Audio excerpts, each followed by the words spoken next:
সবাই মনে করেছে আমি একজন মুক্তিযোদ্ধা হিসাবে এবং পরীক্ষিত একজন লোক, যার বিরুদ্ধে দুর্নীতির কোনো অভিযোগ নাই, শিক্ষাগত যোগ্যতার কোনো অভিযোগ নাই, সুন্দরভাবে জীবনযাপন করেছি বিদায় সবাই সর্বসম্মতিক্রমে আমার নাম প্রস্তাব করেছে।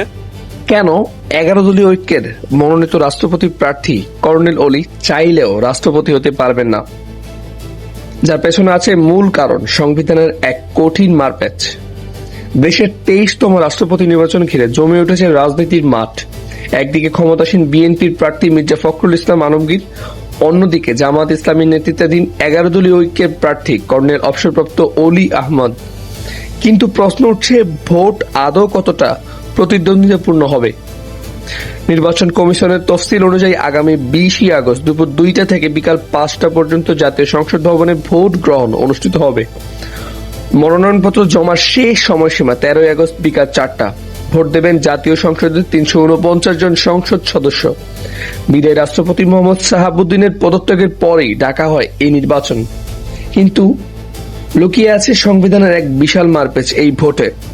জাতীয় সংসদের চিফ হুইপ নুরুল ইসলাম মনি স্পষ্ট জানিয়ে দিয়েছেন, সংবিধানের 70 অনুচ্ছেদ অনুযায়ী কোন সংসদ সদস্য নিজ দলের সিদ্ধান্তের বাইরে গিয়ে ভোট দিতে পারবেন না।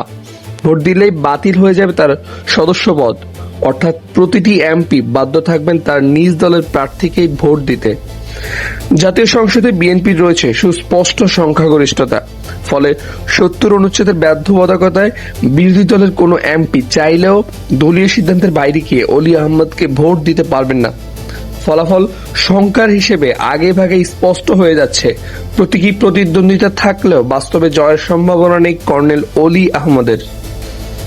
বিরোধী দলীয় চিফ হুইপ নাহিদ ইসলাম অবশ্য বলেছেন, নির্বাচনকে অংশগ্রহণমূলক করতে 70 অনুচ্ছেদ সংস্কার হওয়া উচিত ছিল, তবুও সেটি না হওয়া বিনা প্রতিদ্বন্দ্বিতায় পদটি ছেড়ে দিতে চাননি তারা, তাই প্রার্থী দিয়েছেন কর্নেল অলি আহমদকে। সংখ্যার মারপ্যাচে আটকে থাকা এই নির্বাচনের চূড়ান্ত ফলাফল জানা যাবে 20 আগস্ট।